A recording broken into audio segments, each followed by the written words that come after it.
I am the Mainly Digger, and we're doing another Maine video, or I'm doing another Maine video, and hopefully you're watching.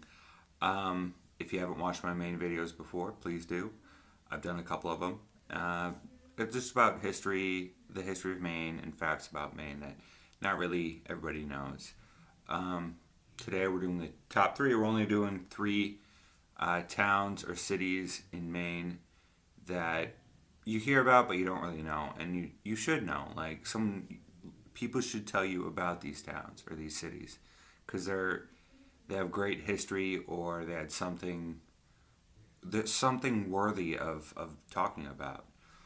But yeah, so yeah, if you haven't watched my other videos, I just finished my metal detecting video and posted it, uploaded it to YouTube. Check out my YouTube channel. Subscribe, please.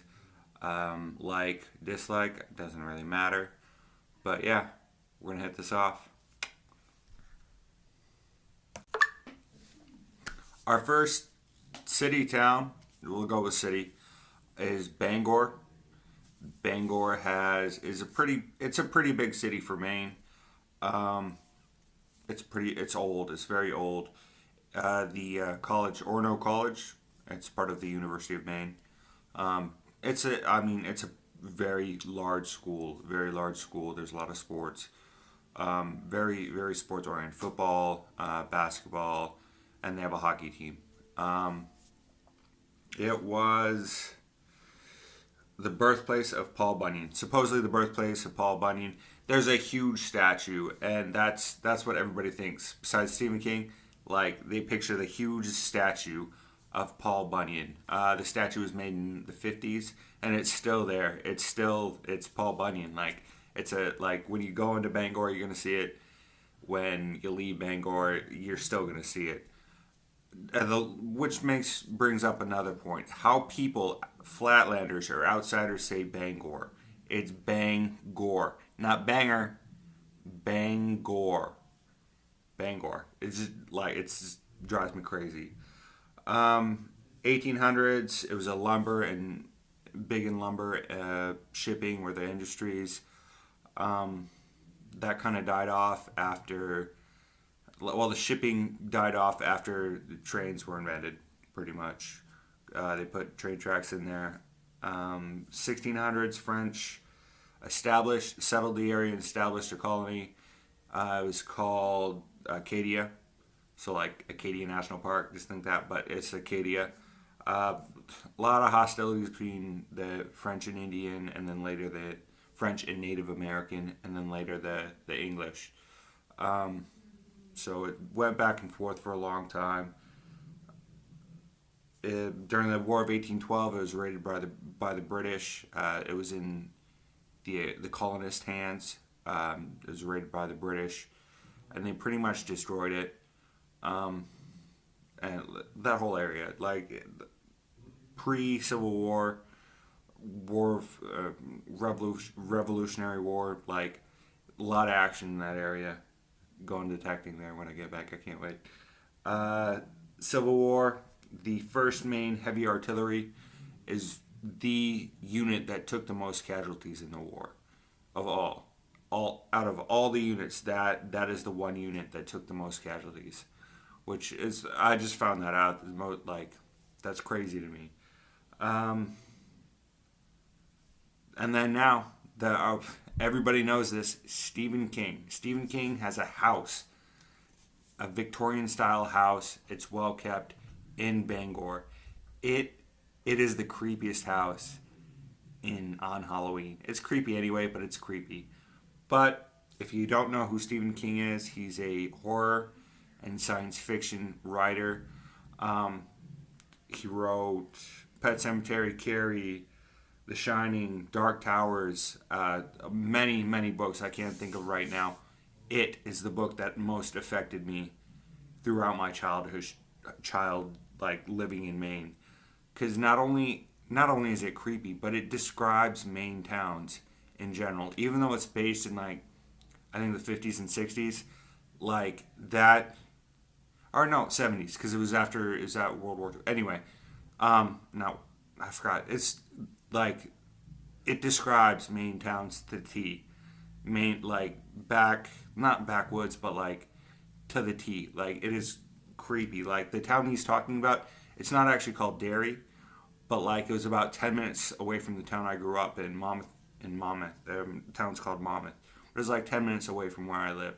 So like, yeah, it's nonfiction, but like, or I mean, it's fiction, it's science fiction, but it's like there's rumors about that town, like the whole like sewer issues with the sewer and children missing. It's like that's a thing. Like it's creepy. But yeah, it affected me growing up. I still hate clowns. I hate. Also, I read the book about John Wayne Gacy around the same time. So like, but it like that movie, that book. Still, I still own a copy of it. I haven't read it, but I'll never throw that copy out. Another question I get a lot from out-of-staters is, have you met Stephen King? Not all Mainers meet Stephen King. Just a thing. I have met him once when I was 15, and he tried to talk literature, but I wasn't at that level yet. So like, it went over my head, and I was like, it's Stephen King. I think I was reading it at the time again. Like, I saw the picture of him, and he was sad. It was weird. It was crazy. But yes, I have met Stephen King. Not all Mainers meet Stephen King. A lot of people do though. Like a lot of people have. But yeah, it affected me. Our second one is Augusta. Augusta is the capital of Maine. It is the third least populated capital in the United States. A lot of people think Portland should be the capital. I don't think it should. Augusta is like the right in the middle of the state. It's the like I said, it's the seat of the state government. And like there's Fort Western there, and then there's they call it the Augusta Arsenal, which turned into a mental health hospital. It's abandoned. It's creepy. I really wish I could get in there and do like a video, but it's like it's creepy. It really is, because it's like an older building that's kind of modernized, but it still has that architecture. Really creepy. And then the state building, and not just the state building, but what the state building has inside of it. Like the state building is based on or a replica of the state capitol building, but like it's like there's so much knowledge in there, not from the politicians, but like so much main information and history in that building that it's just fun to see. It's fun to go take a tour of, and the architecture is amazing. The state museum's there. It's an amazing museum, and the library, especially if you're a research nerd like me, like the library is it's like an old library. Like the book of the smells, like just it's amazing. But yeah, it's Augusta. It's kind of underwhelming. Like it's not what you picture a capital city to be. It's not, but it's Augusta. And last but not least is Fort Kent.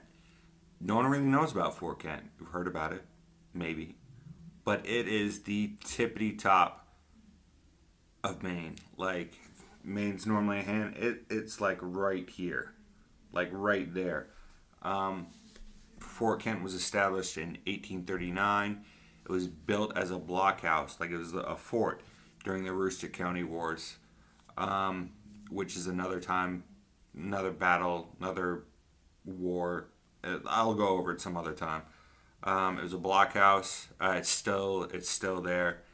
It is home to the Olympic Biathlon Training Center. It has a small college. Potatoes are its main agriculture. Like the interesting thing about like the potato fields, like you'll just see potatoes and fields forever, and that's all you see. During World War II, German prisoners were sent there because it's so desolate. Like even if they ran away, they would die. Like it's desolate. It is woods. It is surrounded by woods and potato fields. That's all that it is. Another city you can look. It's because they're right next to each other. Is Presque Isle. Port Kent, Presque Isle, pretty much the same thing. It yeah, you drive up there. It's a long drive, especially from Waterville, which is above Augusta. It's like a 4 hour drive, 5 hour drive. Like it is a long drive. Um, it's the end and most northern point of Route One. Uh, like you can't you go like you take Route One, and if you go any further, you're in Canada. But they speak French there. They speak a lot of French there. They speak English there too, but like on the radio, you have three channels: the French channel, a country channel, and one that talks about religion, a religious channel. Three channels. Like no, like not even kidding. Like you pass Bangor, and like you get three channels the whole way there. Um, it's great hunting. It's fishing is amazing. It's in the deer, because the potatoes. Oh my man, huge deer. Moose, the big moose are big anyway, but they're stockier.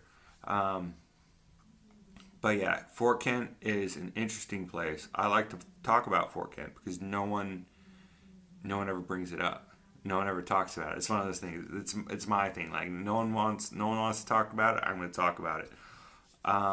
Really big in the Aroostook County Wars, or Aroostook Wars. It's a part of Aroostook County, which is northern Maine.